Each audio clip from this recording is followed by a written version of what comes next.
simian. Wow.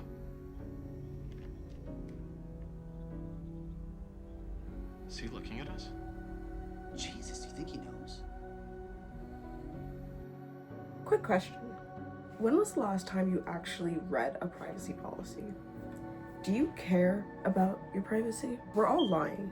Well, not exactly lying, but there's this weird thing happening where everyone says they care about privacy and then immediately opens Instagram, lets Uber track their location 24/7, and gives fingerprint ID and face scannings to apps that 100% totally won't track and sell your data. Welcome to the privacy paradox. We're all concerned citizens until there's a mildly convenient app. So what exactly is the privacy paradox? It's the disconnect between people's stated concern about privacy and what people actually do about their privacy. Picture this. In 2015, there was a study done where about 58% of Americans said that they wanted control over what marketers learn about them. But here's the thing. The exact same studies found that 74% of those said people also said, I've come to accept that I have little control over what marketers can learn about me. Before you think this is just a boomer's problem, Gen Z and millennials are masters of this cognitive dissonance. We'll post a 47-part Instagram story about a dinner we had, complain about surveillance in our Notes app, and then wonder why we're getting ads for the same restaurant. In a 2015 study, about 91% of Americans agreed that consumers have lost control of how personal information is collected and used by companies. That was a decade ago, before marketing giants like TikTok, before we all became unpaid content creators, before selling your personal data was normalized as a business model. Things have only gotten worse. So why do we keep doing this? Why do we say we care about privacy but still use every app that demands access to our contacts, camera, microphone, location? For years, researchers and tech companies had a simple explanation. People are just uninformed. They don't understand. If we just educate them about privacy, they'll make better choices. But that's not quite it. A 2023 study surveyed 2,000 Americans about their digital knowledge. They were asked true or false questions about how companies collect and use their data. Basic stuff like, a company can tell that I have opened this email, even if I don't click on any links. True. It's legal for internet marketers to record my computer's IP address. False. Guess how many people passed this quiz? Out of 2,000 people, only one got what would be considered a passing grade. 77% of people got a failing grade. But here's what's fascinating.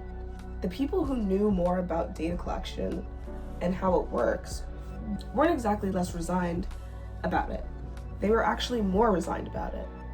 Apparently, the more you know about companies tracking and using your data, the more likely you are to just, quote unquote, give up. It's not an education problem, it's a power problem. This brings us to the concept that's way more accurate than the privacy paradox: digital resignation. Researchers Nora Draper and Joseph Turow discovered something darker than people just being lazy and uninformed. They found that people aren't ignoring privacy because they don't care. They're ignoring it because they feel powerless to do anything. Think about it.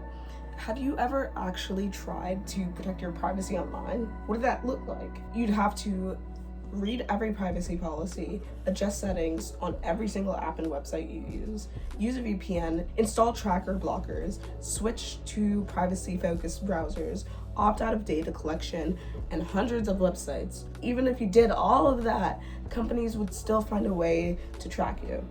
Your phone is still pinging cell towers, your smart TV is listening, your Ring door is creating a surveillance network for Amazon. Your car is literally reporting your driving habits to insurance companies. You can't win. The digital resignation, the rational response to irrational situations. In 2015, 58% of people were resigned about their digital privacy. What about by 2018? That number jumped to 74%. We've only gone from worried but hopeful to this is just how it is in less than a decade. Here's the truly sinister part. Companies know this. They benefit from our resignation. Let's talk about something called corporate cultivation of digital resignation. No, it's not a conspiracy theory. It's an actual academic framework for how companies actively encourage you to give up on privacy. They do this through 4 main tactics. 1, placation, making you think that you're protected when you're really not. Ever seen a privacy policy on a website? Here's a fun fact. 56% of Americans think that they just have a privacy policy means a company won't share your data with third parties. Wrong. A privacy policy is actually just a company explaining all of the ways that they will use your data. And second, diversion, shifting your attention away from what actually matters. Companies love giving you little privacy dashboards and settings to play with. Look, you can see the ads we're showing you.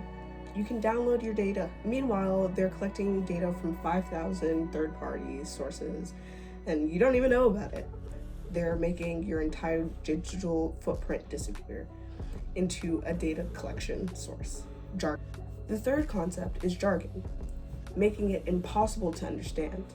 We may share your information with a third-party partner, but legislative business interests pursuant to acceptable regulations and are consented. Exactly. No one understands it. Cool. Totally readable and designed to make the eyes easy to understand.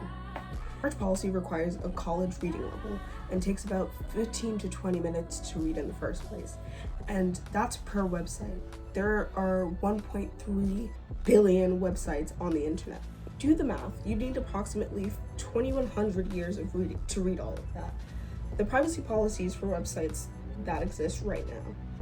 4, misnaming, calling things the opposite of what they actually are. My favorite example of this is it's called a privacy policy, but is actually a data collection disclosure document.